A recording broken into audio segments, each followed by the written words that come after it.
Welcome students and welcome to our YouTube channel, that is Education Hub. Today we are going to discuss the pre-board questions of class 10th.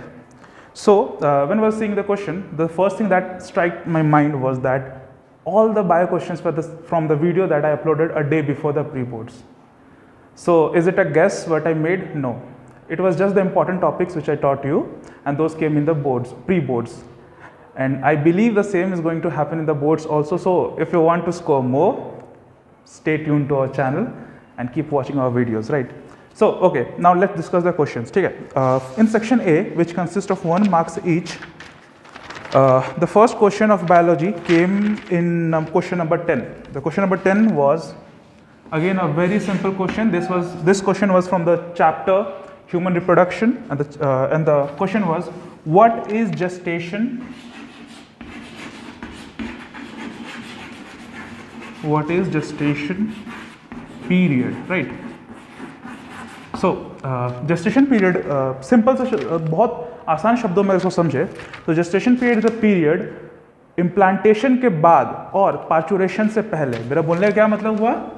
When your zygote got implanted in the endometrium of the uterus, from that point to the point of the delivery of birth, जिसको हम क्या बोलते हैं? Parturition. So from this point to this point, the time interval between these two is known as gestation period.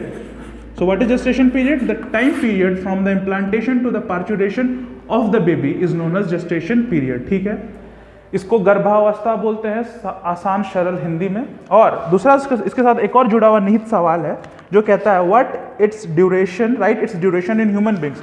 बहुत आसान सवाल है ये, हमको लगता है तुमको उसके लिए साइंस पढ़ने का जरूरत नहीं है. That is 9 months. किसी भी माँ के डायलॉग में सुना होगा, क्या इसीलिए तुझे 9 महीने मैंने अपने कोख में पाला था? जी हाँ, ये वही है. ठीक है. The next question is why are cramps caused in our muscles during sudden activity. ठीक है, जो ये क्वेश्चन है that is from the chapter life processes, और लाइफ प्रोसेस में भी एक इसमें से रेस्पिरेशन में. इसमें बोलने का उसका देखो, इसमें जो एग्जामिनर था दैट इज क्वेश्चन नंबर 11. इसमें एग्जामिनर तुमसे पूछना चाहता है कि क्रैम्प्स क्यों आता है मसल्स में सडन एक्टिविटी के दौरान. तो इसमें तुम्हारा जवाब होगा, अगर तुमको पता होगा हमारे मसल्स में अगर ऑक्सीजन का एडुकेट अमाउंट में सप्लाई ना हो तो हमारा मसल क्या करता है कि जो पायरुवेट है उसको एनारोबिकली तोड़ के इससे लैक्टिक एसिड बनाता है.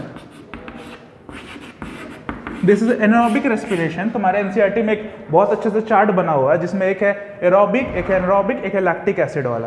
तो ये लैक्टिक एसिड फर्मेंटेशन का टाइप है जिसमें क्या होता है, पायरुवेट को हम किस में तोड़ रहे हैं? लैक्टिक एसिड में. And this lactic acid causes the muscle cramps. बस इतना ही आपको लिखना था इसमें. इसके बाद इसका एक और सवाल है, इसका जस्ट और में मतलब आपको विकल्प में एक और प्रश्न दिया गया है जिसका जो कहता है what will happen if all the deers in a forest are killed. इसमें बोलने का मतलब क्या है, इसमें सवाल क्या पूछा जा रहा है? देखो, इसमें जो सवाल पूछा जा रहा है कि what if all the deers are killed, तो ये एक सवाल जो तुमसे पूछा गया that is from our environment. Our environment में भी ये सवाल किसमें था? ये था तुम्हारा फूड चेन में. फूड चेन में भी कैसा था, याद करो, सबसे पहले प्रोड्यूसर होता था, उसके बाद प्राइमरी कंज्यूमर, फिर सेकेंडरी कंज्यूमर, फिर टर्शियरी कंज्यूमर. अब जो प्राइमरी कंज्यूमर है वो कौन है? जो डायरेक्टली घास पर डिपेंडेंट है. अब डियर क्या है? घास खाता है. ठीक है, यानी ये प्राइमरी कंज्यूमर है. व्हाट इफ हम अगर एक पूरे ट्रॉफिक लेवल को हटा देते हैं? ये प्रश्न तुमसे डायरेक्ट ना पूछ के इनडायरेक्टली पूछ दिया. ये तुमसे ये भी पूछ सकता था what if a single trophic level is been removed from a food chain. तो ये ऐसे ना पूछ के तुमसे थोड़ा सा उसने ट्रिक किया, पर जवाब तुम्हारा वही रहेगा कि if a single trophic level that is a deer is remove from the food chain, तो क्या होगा? क्या इसके बाद जो ऑर्गेनिज्म डियर पे सरवाइव करता था उसको खाना मिलेगा? नहीं. जिसके वजह से क्या होगा, आगे का फूड चेन पूरा का पूरा टूट जाएगा. प्लस क्योंकि डियर नहीं है तो जो प्रोड्यूसर को कौन फीड करेगा? कोई नहीं. मतलब घास को कौन खाएगा? कोई नहीं. और अगर घास को कोई खाने वाला नहीं होगा तो घास का नंबर क्या होगा? बहुत ज्यादा बढ़ जाएगा. जिससे क्या करेगा, जितना वो घास जितना बढ़ेगा सॉइल में जितना भी न्यूट्रिएंट्स उसको यूज कर लेगा, अल्टीमेटली क्या होगा, there is a deficient of nutrition हो जाएगा और सब कुछ घास से भर जाएगा. तो ये इसका आंसर होगा कि if a single trophic level is remove from a food chain, then the proceeding trophic levels will also get disturbed, क्योंकि इनको फिर जो एनर्जी का ट्रांसमिशन है वो नहीं हो पाएगा, जिसके कारण वो स्टार्व करके वहां पे मर जाएंगे। बहुत अच्छा, इतना सबको समझ में आया तो थोड़ा आगे बढ़ते हैं। इसके बाद जो प्रश्न हमारे पास है वो इसी का एक उसके बाद जो क्वेश्चन है वो क्वेश्चन नंबर 12 है। ठीक है, क्वेश्चन नंबर 12 कहता है in P pure tall plant. देखो यहां पे जो प्योर बोला है इसका बोलने का रीजन क्या हो सकता है। देखो जो टॉल है हमको पता है एक डोमिनेंट कैरेक्टर है, और डोमिनेंट कैरेक्टर के लिए जो जीन रिस्पॉन्सिबल होता है that is a dominant gene. और डोमिनेंट जीन की एक विशेषता है कि वो अगर किसी रेसेसिव के साथ भी रहे तब भी खुद को एक्सप्रेस कर सकता है और डोमिनेंट कैरेक्टर को ला सकता है। बट क्योंकि तुम्हारे इस प्रश्न में साफ साफ उल्लेखित किया हुआ है कि जो तुम्हारा टॉल प्लांट है वो प्योर टॉल प्लांट है, उसको क्या किया गया है, उसको क्रॉस किया गया है किसके साथ, एक शॉर्ट पी प्लांट्स के साथ। What will be the ratio of pure tall plants to the short plants in F2 generation? F2 generation में तुमसे प्योर टॉल प्लांट और शॉर्ट प्लांट्स बीच में बोला गया है। कुछ भी निकालना हो सबसे पहले तो समझना पड़ेगा तुमको F2 जनरेशन तक जाना यहाँ ज्यादा जरूरी है। और मेरा हमेशा से एक ही फंडा रहा है, जब भी तुम्हारे पास क्रॉस आए तो क्रॉस को हमेशा तमीज से लिखो, कुछ भी नहीं, मतलब वहां जाके ऐसा नहीं लगना टीचर को लग रहा बस मिला कर दिया, नहीं, सबसे पहले लिखो पेरेंट्स। ठीक है, second step will be gametes, ताकि जो टीचर वहां पे चेक करे उसको लगे कि कोई ढंग का मास्टर पढ़ाया है। ठीक है, अब गैमेट्स देखो यहाँ पे दो तरह के गैमेट्स बन सकता है पर दोनों सेम टाइप का बनेगा, इसीलिए हम दोनों को ना मेंशन करके सिर्फ एक ही को मेंशन करेंगे। Same goes with here. उसके बाद क्रॉस है तो मिला दो, भाई इन दोनों का मिलन हो गया, मिलन हुआ तो जो जनरेशन बना दिस इज F1 जनरेशन। अब F1 जनरेशन को आगे बढ़ा के अगर F2 जनरेशन बनाना है तो सिंपल सा फंडा है कि इसका हमके साथ क्या करना पड़ेगा, हमको इसको सेल्फिंग करना पड़ेगा, मतलब इनका आपस में प्रोडक्शन करवाना पड़ेगा, मतलब इनका आपस में ब्रीडिंग करवाना पड़ेगा। और जब हम आपस में ब्रीडिंग करवाएंगे तो जो मेरा प्लांट अब जो मेरा पेरेंट होगा वो दोनों का जीनोटाइप क्या होगा, सेम एज F1, क्योंकि F1 में से एक को हमने मेल ले लिया और एक को हमने फीमेल ले लिया। फिर क्या करना, कुछ नहीं, आगे बढ़ो, हौसला मत हारो। इसमें दो तरह के गैमेट बने, capital T small t, capital T small t। अब यहां तक तो सब नॉर्मल फंडे में हो गया, पर इसके बाद एक और साइंटिस्ट आए, रेजिनाल्ड पुनेट, जो कि एक ब्रिटिश साइंटिस्ट थे। उन्होंने बोला एक काम कीजिए, आपको ज्यादा मेहनत करने की जरूरत नहीं है, प्रोबेबिलिटी ही निकालना है ना, तो हम आपको एक डिवाइस देते हैं जिसका नाम है पुनेट स्क्वायर। पुनेट स्क्वायर में क्या होता है कि हमें जितना भी आशा है, उम्मीद है, उन सबको लिख दो। जैसे कि दो ऑर्गेनिजम्स है, कैपिटल T स्मॉल t ऊपर लिख दो, कैपिटल T स्मॉल t ऊपर लिख दो। अब देखो जनरली हम जब लिखते हैं तब मेल और फीमेल को डिनोट करते हैं, इधर किस तरफ मेल लिखे हैं और किस तरफ फीमेल लिखे हैं, पर क्योंकि यहाँ पे दोनों का सेम जीनोटाइप है तो हमको इसकी ज्यादा परवाह करने की जरूरत नहीं है। और पुनेट स्क्वायर में जब भी हम किसी एलील को उतारते हैं तो उसका कुछ फंडा होता है, सबसे पहले डोमिनेंट एलील को लिखो, क्योंकि इसमें दोनों डोमिनेंट है तो ठीक है। इसमें देखो कैपिटल T स्मॉल t, इसमें देखो capital T small t small t small t। अब जरा देखो इसमें से फिनोटाइप देखते हैं, कैपिटल T ऑलवेज सब बात है टॉल बनाएगा, कैपिटल T टॉल बनाएगा, पर किस तरह का टॉल बनाएगा बाद में देखेंगे। Capital T small t again tall, small t dwarf. अब जरा देखो, अगर देखने में सिर्फ फिनोटिपिकली हम देखें तो फिनोटिपिकली हमारे पास 3 टॉल है 1 ड्वार्फ है, तो अगर फिनोटिपिक रेशियो नॉर्मल तुमको निकालना होता तुम क्या लिखता 3:1, और वो क्या होता टॉल ड्वार्फ। पर इसमें सवाल थोड़ा सा तुम्हारा घुमा दिया गया है। सवाल क्या बोल रहा है कि what will be the ratio of pure tall plants to the short plants in F2 generation. That is pure tall plant बोलने का मतलब है जिसका जीनोटाइप क्या होमोजाइगस कंडीशन में हो। होमोजाइगस मतलब जो दोनों का दोनों एलील हो वो एक जैसा हो, वो सिर्फ एक केस में है। और ये यानी तुम्हारा जो यहाँ पे आंसर जो तुम्हारा होगा वो होगा 1:1, 1 pure tall plant 1 dwarf plant. ये तुम्हारा आंसर होगा इस क्वेश्चन में। देखो क्वेश्चन बहुत आसान था, अगर तुमको थोड़ा सा भी मोनोहाइब्रिड क्रॉस का नॉलेज था तो तुम बना सकता था, पर सवाल यहाँ पे घूमा कहाँ पे था, जब ये वर्ड उसमें ऐड कर दिया ratio pure tall plants to the short plants. मतलब इसे तुमसे पूछना चाहता था क्या आपको प्योर वर्ड का ज्ञान है, क्या आपके मास्टर ने आपको ये चीज सिखाया है, अगर सिखाया तो आप बना दीजिएगा, नहीं तो फिर यहाँ पे आप उलझ के 3:1 लिख के आ जाइएगा। अगर ये 2 नंबर का प्रश्न है तो आपको उसमें से सिर्फ एक ही नंबर दिया जाएगा, वो भी मेहरबानी से। ठीक है, इसके बाद का जो प्रश्न है, अच्छा ये इसको उतार लो क्योंकि हमको लगता है कि सबसे इजी पार्ट है ये जेनेटिक्स का। आई एम सॉरी, ठीक है। अब जो अगला सवाल है ये जो अगला सवाल है ये भी हम पिछले बार प्री बोर्ड से पहले का जो वीडियो था उसमें हम लिख चुके थे, बता चुके थे, समझा चुके थे, बार बार बोले थे कि इस चैप्टर में एक ही टॉपिक है जिसको समझना ज़्यादा जरूरी है, that is biomagnification. Reason being क्यों? क्योंकि देखो टीचर्स को सब कुछ पता है कि वो तुमसे क्या पूछ सकता है क्या नहीं पूछ सकता। बायोमैग्निफिकेशन इंपॉर्टेंट इसलिए हो जाता है क्योंकि इसको थोड़ा समझना थोड़ा सा पेचीदा काम है, पर हम इसको बहुत ज़्यादा तुमको घुमाएंगे नहीं, सीधा सीधे बोलेंगे, दो टर्म में तोड़ दो। बायो बोले तो लाइफ, मैग्निफिकेशन मतलब to increase. So what is the meaning of biomagnification? Biomagnification is the process of increase of biomagnification is a process of accumulation of toxic substances in each successive trophic level। बोलने का मतलब क्या है? Suppose किसी एक pond है, इसमें DDT मिल गया है, ठीक है, और एक छोटी मछली है, ठीक है, जिसके हर छोटी मछली के अंदर कितना तुम्हारे पास DDT है? एक मोलिक्यूल का DDT है।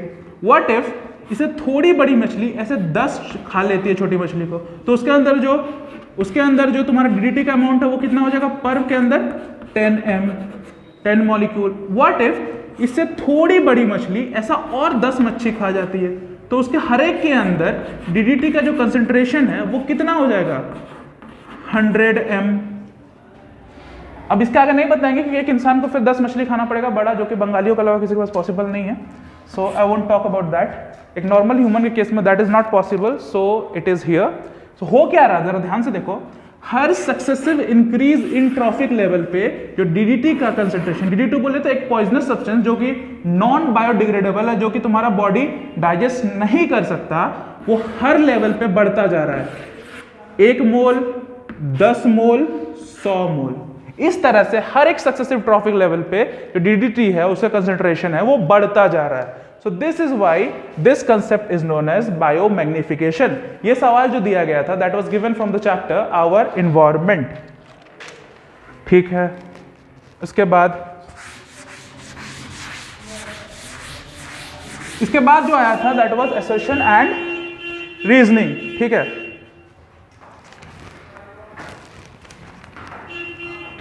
assertion reasoning था। अब assertion reasoning में जो प्रश्न था वो काफी आसान प्रश्न था मेरे हिसाब से, क्योंकि बोलना क्या चाह रहा था, किशोरावस्था में दोनों मेल और फीमेल जो है सेकेंडरी सेक्सुअल कैरेक्टर्स डेवलप करते हैं। This assertion is 100% true. In adolescence the both male and females develop secondary sexual characters, ये सबको पता है।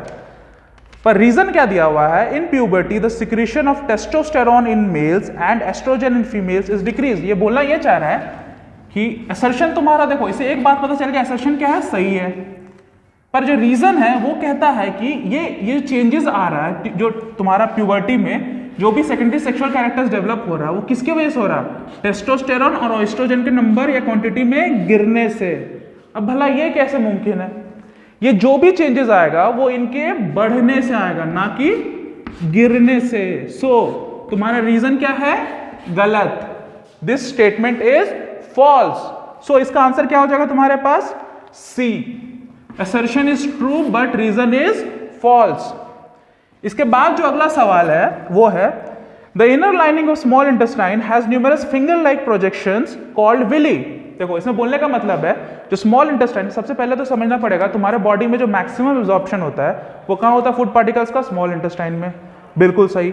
अब रीजन है villi increase the surface area for the absorption. बिल्कुल सही बात है। देखो असर्शन है कि स्मॉल इंटेस्टाइन में सबसे ज्यादा एब्जॉर्प्शन होता है, ट्रू। रीजन है कि इसमें विली होता है, बिल्कुल सही। क्यों? विली क्या होता है? नॉर्मल सा बात समझो, अगर कोई सरफेस ऐसा है तो इसका सरफेस एरिया क्या होगा? बस इतना जितना एक्सपोज्ड एरिया है। बट अगर किसी का सरफेस मान लो ऐसा है और तुमसे हम पूछे इन दोनों में सरफेस एरिया किसका ज्यादा, तो बहुत आसान और सरल जवाब है नीचे वाला का। एंड ये क्या है? These are villi, the small finger like projection that are present on the surface of the small intestine which increases the surface area for absorption. That is why small intestine can absorb more and more simplified substances. तो इसका answer होगा ए, both assertion and reasoning are correct and the reason is the correct explanation of the assertion.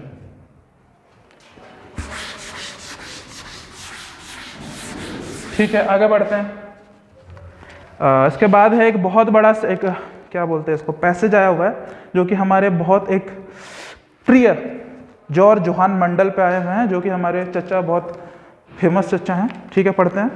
George Johann Mendel was an Austrian geneticist who, due to the knowledge of mathematics, was the first one to keep count of individual exhibiting a particular trait in each generation. To study inheritance pattern in pea plants, Mendel selected garden pea for his experiment because he discovered for the first time two different types of seed in pea plants growing in garden of his monastery. Mendel then studied 7 visible characters of garden pea, which are as follows. Serial number 1, character is plant height. Then the two traits are, first dominant is tall, recessive is dwarf. Seed shape, dominant round, recessive wrinkle. देखो ये सारा पढ़ लेना। सवाल जो आया है, who is known as the father of genetics? अगर हमको कुछ नहीं पता, सीरियसली बोल रहे थे ना, हमको अगर इस सवाल में कुछ नहीं आता, हमको कुछ नहीं पता कि मेंडल कौन है क्या है, अगर पैसेज मेंडल के ऊपर है तो ये तो हो नहीं सकता कि वो तुमसे फिर किसी और के बस न्यूटन के बारे में पूछेगा। तो अगर इतना भी दिमाग आप लोग नहीं लगा रहे तो फिर थोड़ा सा सोचने वाली बात है। तो अगर पहला सवाल का आंसर क्या होगा, बी मेंडल। दूसरा जो सवाल है, which of the following represent scientific name of P plant. अगर मेरे प्री बोर्ड वाले वीडियो में कोई देखा होगा तो हम क्लियरली बोले थे कि the garden pea which Mendel used is known as Pisum sativum. Scientific लिखने का तरीका, पहला that is the generic name को कैपिटल से लिखो, अंडरलाइन करो। Second, the species name has to be started from the small letter and it is also to be underlined. देखो तुम अगर वैसा भी लिखेगा तो गलत नहीं होगा, बट ये बताएगा कि तुम एक वेल टीचर के पास पढ़ के आए हो, जो कि हम चाहते हैं कि तुम लोग लिख के आओ। तीसरा, which of the following Mendel laws states that inheritance of one character is always independent to the other character within the same organism? ये जो बोलता है ये है लॉ ऑफ इंडिपेंडेंट असॉर्टमेंट।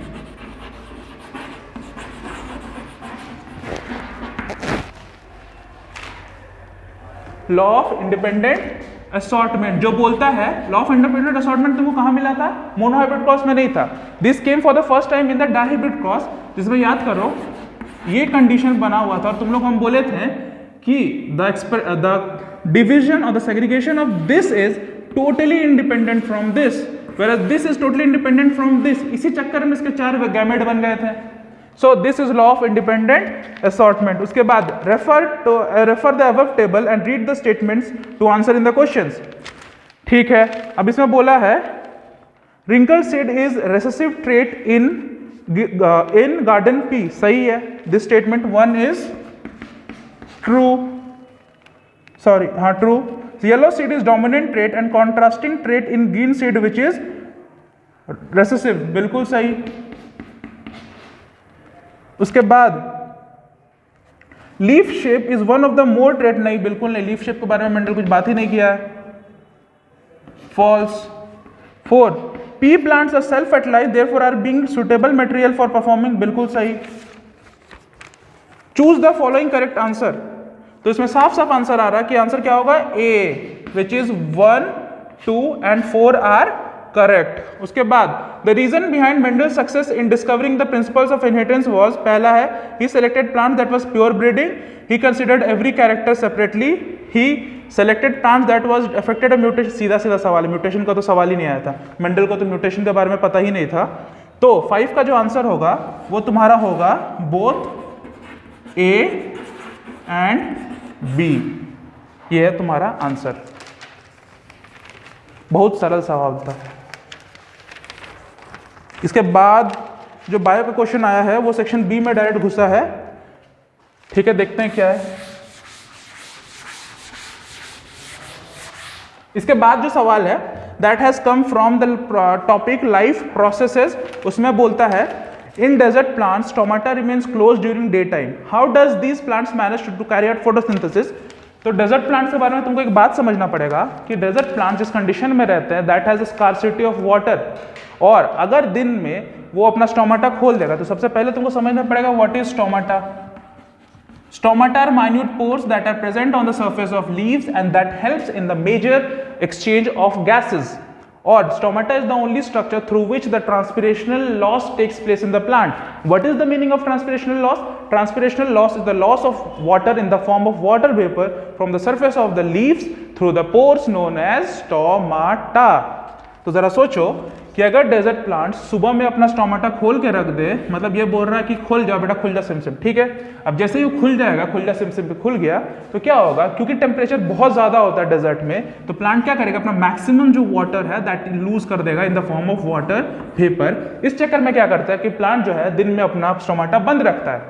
पर फिर तुम्हारा ये सवाल पूछता है, how does this plant manage to carry out photosynthesis, because बिना उसके काम नहीं चलेगा। तो उसमें आंसर है क्योंकि दिन में वो काम नहीं कर सकता, वो काम रात में कर लो। जितना भी गैसेस एक्सचेंज प्लांट को करना होता है through the stomatas, they do it in the night. रात में अपना स्टोमाटा खोलता है। भाई साहब बहुत होशियार बच्चे हैं ये लोग बहुत होशियार है। बोलते हैं हम लॉस करना ही नहीं चाहते, पक्के बिजनेसमैन है ये। बोलते हैं हम रात को खोलेंगे, जितना भी गैसेस एक्सचेंज करना कर लेंगे और दिन में उसको बंद कर लेंगे। अब इससे क्या हुआ कि अगर वो रात को CO2 सारा जमा कर लिया तो क्या करना, अब इसको CO2 तो आ गया, इसको तो बस को रिड्यूस करना है H2 के साथ। H2 के लिए क्या करना होगा, इसको H2O को तोड़ना पड़ेगा, किसमें, H+H2 और O2 में। That is the photolysis of water. Photolysis के लिए चाहिए क्या, सनलाइट। इसीलिए नहीं तो पूरा काम भी वो रात को कर सकता था, पर H2O को तोड़ने के लिए भी उसको क्या चाहिए, sunlight. That is the light reaction. Light reaction perform करने के लिए उसको सनलाइट चाहिए, इसलिए उसको दिन का इंतजार करना पड़ता है। अब यहां से जो H2 बना, इसको ये यूज करेगा किस लिए, for reducing the CO2 to form C6H12O6। ये एनसीईआरटी का पूरा एक स्टेटमेंट, अगर आप ध्यान से देखें, एनसीईआरटी लिखता है कि what do you think the following events, that events मतलब जो प्रोसेसेस स्टेप्स था फोटोसिंथेसिस में, do they take place in sequence और नॉट। अगर उसको कोई ढंग से पढ़ा हो तो एनसीईआरटी लिखा no, that there is no need of having those statements और those processes in sequence, because the desert plants they do it in the reverse. They do all the gaseous exchange in the night or in the evening when the temperature is low, and then store them inside the plant and then use them to make C6H12O6 in the morning when the sunlight is present. Oof.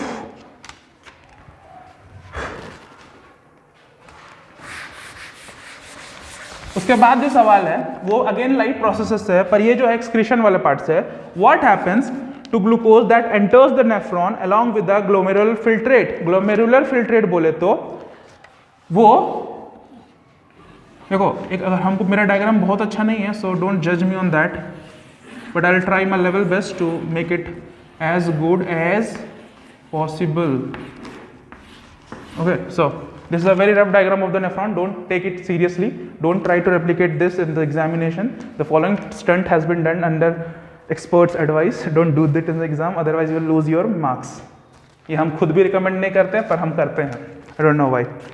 ठीक है. So what happens? What is a glomerular filtrate? यहाँ पे देखो efferent आएगा, ऐसे करके कुछ बनाता है, इसको तुम glomerulus बोलती है. ये है तुम्हारा Bowman's capsule. Where's the white chalk? Yeah. तो यहाँ पे जो फिल्ट्रेट आता है, this is the glomerular filtrate. और क्या बोल रहा है, व्हाट इफ इसमें ग्लूकोज आ जाए, तो सिंपल सा बात है, ग्लूकोज को तुमको वहां निकालना नहीं है, तुमको क्या करना पड़ेगा, रीअब्सॉर्ब करना पड़ेगा। रीअब्सॉर्ब करने के लिए तुम्हारे पास कौन सा पोर्शन है, प्रॉक्सिमल कॉन्वोल्यूटेड टिब्यूल है, तुम्हारे पास लूप ऑफ हेनले है, तुम्हारे पास डिस्टल कॉन्वोल्यूटेड टिब्यूल है। So the glucose that comes along with the glomerular filtrate is being reabsorbed. क्या हम टाइम यूज कर रहे हैं, हम क्या टर्म यूज कर रहे हैं, reabsorbed by the different portion of the nephron so that it doesn't come in the collecting duct. ठीक है, यही होता है इसके साथ रीअब्सॉर्प्शन। उसके बाद जो अगला सवाल है that is again from live processes. हम क्यों बोलते हैं लाइव प्रोसेसेस इतना इंपॉर्टेंट है, क्योंकि इसमें से बहुत सारे क्वेश्चंस आते हैं। इसमें है state the role of bile juice in the process of digestion. बहुत अच्छा सवाल। पहली बात तो समझना पड़ेगा बाइल के बारे में तुम लोग को, कि जो बाइल है that is produced by liver, पर लिवर इसको स्टोर नहीं करता। This is stored by gall bladder, gall bladder इसको स्टोर करता है। ठीक है, अब बाइल में होता क्या है, bile pigments, bilirubin and biliverdin और बाइल सॉल्ट्स। उसके बाद पर तुमसे पूछना क्या चाहता है, what are the functions of bile. पहला function emulsification of fat. What is the meaning of emulsification? Emulsification मतलब अगर एक फैट का बड़ा ड्रॉपलेट है उसको तोड़ के छोटा छोटा ड्रॉपलेट्स में बना दो ताकि इसका डाइजेशन इजी हो जाए। The process known as emulsification. इसमें कौन हेल्प करता है? बाइल। बाइल में भी स्पेसिफिकली कौन? Bile salts. दूसरा, बाइल में बाइकार्बोनेट होता है। बाइकार्बोनेट का क्या पता हमको? This is the basic in nature. तुमको एक बात समझना पड़ेगा, ये जो बाइल का सिक्रीशन है वो कहाँ पे होता है? ध्यान से देखो, अगर किसी को स्टमक के बाद का स्ट्रक्चर याद है तो स्टमक के बाद एक ऐसा सी शेप स्ट्रक्चर होता है जिसको हम बोलते हैं डुओडेनम। डुओडेनम में क्या आता है? बाइल आके सिक्रीट होता है। पर जो मान लो यहाँ डुओडेनम में बाइल सिक्रीट हो रहा है, ठीक है, मतलब इंटेस्टाइन में सिक्रीट हो रहा है। अब एक बात समझो, खाना जस्ट कहाँ से निकल के आया होता है? स्टमक में। स्टमक में पीएच कितना होता है? स्टमक में जो पीएच होता है दैट इज अराउंड 1.8। रीजन भी यहाँ पे HCl का सिक्रीशन है, इसीलिए क्या होता है? एसिडिक। और इसको क्या बोलते हैं? Acidic chyme. तो जब इससे पहले कि इसके ऊपर इंटेस्टाइनल जूस अपना काम करे, पर एक शर्त है कि इंटेस्टाइन में जो पीएच होता है that is around 7.8। That is basic. मतलब तुमको उसका जो पीएच है उसको 1.8 से बढ़ा के 7.8 पे लाना है। एसिड को बेसिक बनाने के लिए क्या करना? उसको बेस से तुमको रिएक्ट कराना पड़ेगा। अब जब हम उसको बेस से रिएक्ट करेंगे तो कौन करेगा ये काम? कौन करेगा? बाइल। न्यूट्रलाइजेशन और alkalization of the food substance that comes from the stomach is also done by bile। तो ये दो इंपॉर्टेंट फंक्शंस है जो बाइल परफॉर्म करता है, तुमको ये याद रखना होगा। अगला सवाल है सेक्शन सी में डायरेक्टली। सेक्शन सी में जो सवाल है वो तुमसे क्या कह रहा है? सिंपल सा फीमेल रिप्रोडक्टिव स्ट्रक्चर का डायग्राम बना हुआ है। Study the figure given below and answer the following question. ठीक है, देखते हैं क्या भाई साहब आप क्या पूछना चाह रहे हैं। पहला है ट्रांसपोर्टेशन ऑफ ओवा। सिंपल सा बात है, इसका दो नाम है, फैलोपियन ट्यूब और क्या बोलते हैं इसका एक और नाम? फैलोपियन ट्यूब और काम क्या है? Oviduct.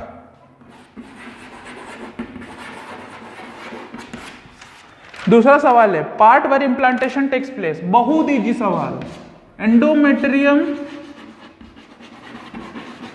Endometrium layer of uterus.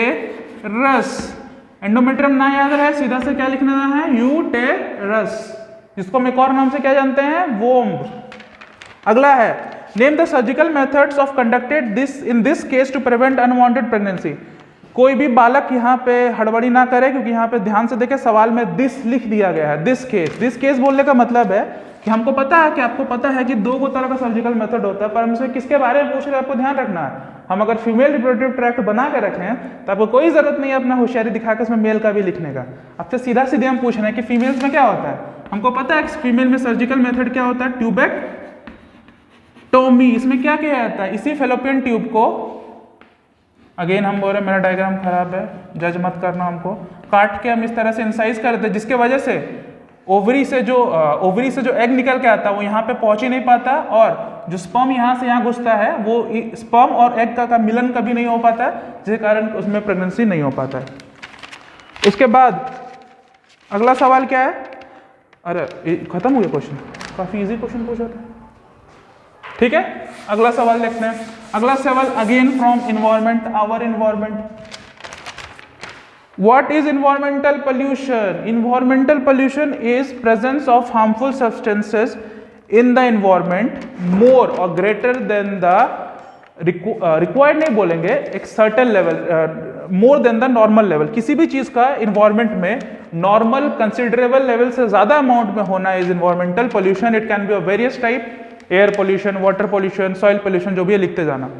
Distinguish between biodegradable and non-biodegradable pollutants. Biodegradable pollutants are those pollutants which can be biodegraded by the microorganisms, whereas non-biodegradable pollutants are those pollutants which cannot be degraded by microorganisms by their natural processes। Example लिख देना, बहुत सारा है। ठीक है, उसके बाद choose the biodegradable pollutant from the given। biodegradable क्या है? सीवेज biodegradable है। उसके बाद देखो दो ही इसमें biodegradable है, कौन सा? सीवेज मतलब तुम्हारे घर से जो गंदा पानी निकल रहा है, प्लस एग्रीकल्चरल वेस्ट। देखो इसमें देखो ये सवाल है एग्रीकल्चरल वेस्ट, ये थोड़ा सा कंफ्यूजिंग तुमको कर सकता है, क्योंकि एग्रीकल्चरल वेस्ट में बहुत कुछ होता है। अगर इसको हम इस एग्रीकल्चरल वेस्ट को इस तरह से लेते हैं, भूसा हो गया, तुम्हारा प्लांट का बचा हुआ पार्ट हो गया, जितने बायोटिक कंपोनेंट लेते हैं तो ये किस में आएगा, बायोडिग्रेडेबल वेस्ट में। Whereas DDT confirm non biodegradable, radio active waste confirm non biodegradable. उसके बाद why circulation in human is called double circulation, explain systemic and pulmonary circulation. हाँ, मेरा फेवरेट क्वेश्चन, मेरा बच्चा लोग को इसको रटवाए हैं अच्छे से। देखो डबल सर्कुलेशन का सिंपल सा फंडा, कुछ नहीं करने का है, ऐसे एक ब्लॉक डायग्राम बनाना। हमको पता हार्ट में 4 चेंबर होता है। इस और एक बात, जब भी चेंबर लिखो तो याद रखो कि तुम डाइसेक्शन बेड पे लेटा हुआ है, इस तरह से हाथ है, तुम्हारा जो राइट साइड होगा अब वो एक्चुअली में राइट साइड होगा। So this is the right atrium, this is the left atrium, this is the right ventricle, this is the left ventricle. अब इसको डबल सर्कुलेशन इसलिए बोलते हैं because the blood passes through your heart twice, that is why this is known as double circulation. कैसे देख लो, सबसे पहले तुम्हारे बॉडी का जितना भी डीऑक्सीजनेटेड ब्लड है वो किस वेन से, इसको नाम है vena cava. Vena cava is the major vein, the largest vein of your body. ये क्या करता है, तुम्हारे बॉडी से जितना भी डीऑक्सीजनेटेड ब्लड है उसको उठाता है और उसको कहां डालता है, राइट एट्रियम में। पर एक बात याद रखना, वेना कावा का 2 टाइप है, superior vena cava, inferior vena cava. Superior vena cava वो वेना कावा जो अपर बॉडी से तुम्हारा वेस्ट को लाए, इंफीरियर वेना कावा वो वेना कावा जो कि लोअर बॉडी से तुम्हारा वेस्ट को लाए। ठीक है, वो किसमें इसको डंप करेगा, राइट एट्रियम में। राइट एट्रियम से फिर क्या होगा, यहाँ पे एक वाल्व होता है, जिस वाल्व का क्या नाम है, ट्राइकस्पिड वाल्व। ट्राइकस्पिड वाल्व से क्या होगा, ये कहाँ घुसेगा, राइट वेंट्रिकल में। अब जब ये राइट वेंट्रिकल में घुस गया, किस तरह का ब्लड है, डीऑक्सीजनेटेड ब्लड है, तो इसके साथ क्या करना होगा, इसका ऑक्सीजनेशन करना पड़ेगा। ऑक्सीजनेशन का सबसे अच्छा तरीका क्या है, इसको कहाँ पे भेजना होगा, लंग्स के पास। तो यहाँ से ये पल्मोनरी आर्टरी के थ्रू कहाँ जाएगा, लंग्स में। लंग्स में क्या होगा, इसके साथ ऑक्सीजनेशन, और जब इसका ऑक्सीजनेशन हो जाएगा, ये कौन से वाले में आएगा, लेफ्ट आर्टरियम में। अब जो लेफ्ट आर्टरियम में आएगा, किससे आएगा, इसको हम लोग बोलते हैं पल्मोनरी वेन। अब लेफ्ट आर्टरियम से वो क्या करेगा, लेफ्ट आर्टरियम से वो कहाँ घुसेगा, लेफ्ट वेंट्रिकल में घुसेगा। Through which valve, bicuspid valve और मिट्रल वाल्व। अब इसके बाद क्या होगा इसके साथ, अब लेफ्ट वेंट्रिकल से वो निकलेगा, किससे, एक आर्टरीज, बिगेस्ट आर्टरी, इसको क्या बोलते हैं हम लोग, आओर्टा।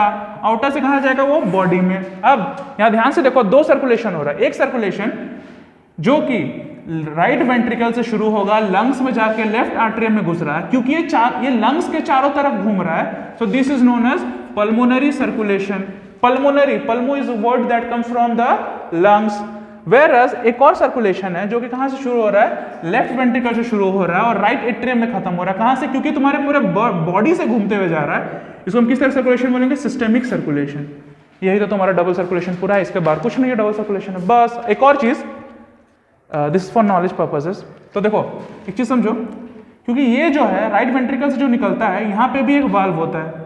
इस वाल्व को हम बोलते हैं पल्मोनरी वाल्व। क्यों, क्योंकि यहाँ से ब्लड किस में जा रहा है, पल्मोनरी आर्टरी में। सेम यहाँ से भी निकल रहा है, तो यहाँ पर भी एक वाल्व होता है, पर ये वाल्व किस में जा रहा है, ब्लड किस में जा रहा है, आओर्टा में जा रहा है, तो इसलिए इस वाल्व को क्या बोलते हैं, आओर्टिक वाल्व। इसी के साथ तुम्हारा डबल सर्कुलेशन खत्म। उसके बाद जो सवाल है, how is the sex of the individual in humans determined. तो इसका बहुत अच्छा जवाब है, बहुत अच्छा जवाब है कि in humans the sex is genetically determined. कैसा, जेनेटिकली डिटरमाइंड। बोलने का मतलब क्या है, हमें पता है हम लोग क्या है, हमारा जो है मेल हेटेरोगैमेटिक शो करता है, मतलब मेल 2 तरह का गैमेट प्रोड्यूस करता है, फीमेल 1 तरह का। कैसे देख लो, मेल फीमेल। मेल के पास क्या होता है, देखो तुम्हारे बॉडी में टोटल 46 क्रोमोसोम है, जिसमें 44 है ऑटोसोम जो कि बाकी सारे कैरेक्टर्स को एक्सप्रेस करते हैं, और 2 जो बच जाता है, those are known as sex chromosome और एलोसोम्स, जो कि तुम्हारे सेक्स को डिटरमाइन करता है। इसीलिए हम क्या बोलते हैं, जेनेटिकली डिटरमाइंड सेक्स। मेल्स का क्या होता है, ये मान लो 44 को हम इससे रिप्रेजेंट करते हैं, a that represent the autosome, plus sex chromosome हो जाएगा XY। फीमेल में क्या होगा, ऑटोसोम प्लस सेक्स क्रोमोसोम क्या होगा, XX। अब क्या करना, वापस से बनाओ गैमेट। कितना तरह, 2 तरह का गैमेट बनेगा, A plus X, A plus Y. अब जरा यहाँ पे देखो दो तरह गैमेट, यहाँ दो गैमेट बनेगा पर तरह टाइप एक ही होगा, इसलिए सही की टाइप गैमेट क्या बनेगा, ए प्लस एक्स। अब जब a प्लस एक्स, उसको मिलाओ, a प्लस एक्स और a प्लस एक्स अगर मिल जाए तो क्या बन जाएगा, ए ए एक्स एस, जो कि क्या है, फीमेल। और अगर ए ए प्लस एक्स वाई बन जाए तो क्या बन जाएगा, मेल। तो कितना चांसेस है मेल और फीमेल का, 50% चांस है मेल का और 50% चांस है फीमेल होने का। इससे ये पता चलता है this is how gene sex is determined in children in humans. उसके बाद जो अगला बायो का क्वेश्चन है, हाँ ये देखो, उसके बाद जो आखिरी बायो का क्वेश्चन तुम लोग को आया हुआ है, जो आखिरी बायो का क्वेश्चन तुम्हारे पास आया हुआ है, that is what is vegetative propagation. बहुत अच्छा, vegetative propagation is a type of propagation in which plants use structures other than reproductive structures. बोले तो फ्लावर्स फॉर द मोड और for the process of reproduction. So in this is known as vegetative propagation, and the structures which the plant use are known as vegetative propagules. दो example क्या हो सकता है, stem in terms of potato, leaf in terms of biophyllum.